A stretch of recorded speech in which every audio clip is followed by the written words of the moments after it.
શું કળિયુગમાં આવી દીકરીઓના નામે ભોળા યુવકોને ફસાવી પૈસા પડાવવાની નવી મોડસ ઓપરેન્ડી ચાલી રહી છે? પાટણમાંથી સામે આવ્યો ચોંકાવનારો દાવો. પાટણ જિલ્લાના ધારપુર ખાતે રહેતા વિશાલભાઈ રાવળે એક ગંભીર આક્ષેપ સાથે પોલીસ પ્રશાસન, સમાજના આગેવાનો અને મીડિયા સમક્ષ મદદની માંગ કરી છે. વિશાલભાઈનો દાવો છે કે તેમને એક ગોઠવાયેલા કાવતરાનો ભોગ બનાવવાનો પ્રયાસ કરવામાં આવ્યો છે. તેમણે સમગ્ર મામલે પોતાની પ્રતિક્રિયા આપી છે અને નિષ્પક્ષ તપાસની માંગ કરી છે. આ મામલામાં શું છે સમગ્ર સત્ય, જવાબદારો સામે શું કાર્યવાહી થશે તે તપાસ બાદ જ સ્પષ્ટ થશે. ચાલો હવે સાંભળીએ વિશાલભાઈ રાવળે શું કહ્યું. રિપોર્ટર ભાવિન ભવસાર, મહેસાણા. આપનું નામ જણાવજો અને આજે જે મીડિયાની તમને જરૂર પડી, શું કહેવા માંગશો અને શું સમસ્યા હતી? મારું નામ છે રાવલ વિશાલ કુમાર પ્રવીણભાઈ.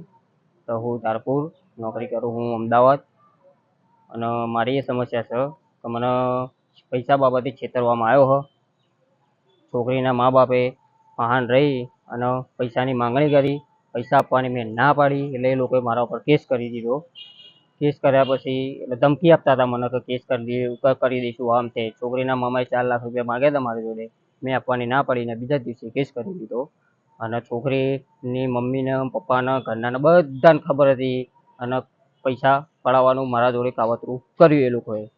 તો અમારા સમાજ વચ્ચે એકવાર સમાધાન થઈ ગયેલું હતું. પછી એ લોકોએ આ રીતે પૈસાની માંગણી કરવાનું ચાલુ કરી. ધીરે ધીરે કરી મારા જોડે 1.5 લાખ રૂપિયા એ લોકોએ લઈ લીધા. પછી 4 લાખ માગ્યા, મેં ના આપે એટલે એ લોકોએ કેસ કરી દીધો. એ લોકોના ત્રાસથી 1 મહિનાથી મને હેરાન કરતા હતા. મેં દવા પી લીધી. દવા પીને દાખલ કર્યો તો મને 6-1 દિવસ સુધી હું દાખલ રહ્યો મેડિકલ હોસ્પિટલની અંદર ધારપુર. પછી પોલીસવાળા જોડે મેં નિવેદન લખાયું કે આ રીતે મને છેતરવામાં આવ્યો હ. મા બાપે ફાન રહીને છોકરી જોડે વાત કરાવરાઈ અને એ રીતે જ મને છેતરવામાં આવ્યો હ. સમાજવાળાને કીધું, બધા રીતે કીધું કે મારા જોડે પૈસાની માંગણી કરી છે આ લોકોએ. પૈસા રીતે જ મને છેતરવામાં આવ્યો. કોઈએ મારું સાંભળ્યું નહીં એટલે મારે મીડિયાનો સપોર્ટ લેવો પડ્યો. અને કાલ ઉઠીને મારા ઘરવાળાને મને મારી નાખવાની ધમકી એ લોકો આપતા રહે.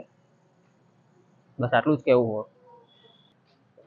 મારા મીડિયામાં આપવાનું એ જ કારણ છે કે મારા સમાજવાળાને હાથ જોડીને કહેવું છે કે મારા જોડે જે છેતરપિંડી થઈ છે એ કોઈ બીજા જોડે ના થાય. એટલે તમે મને ન્યાય અપાવો. જે ફેમિલીએ મને હેરાન કર્યો હોય એમના નામ રાકેશ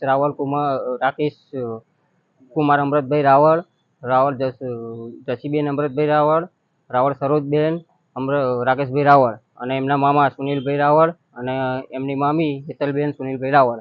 આ લોકોના ત્રાસથી મેં આ પગલું કર્યું. એ લોકો શિવપુરના રહે છે હાલ ગોતા હાઉસિંગમાં.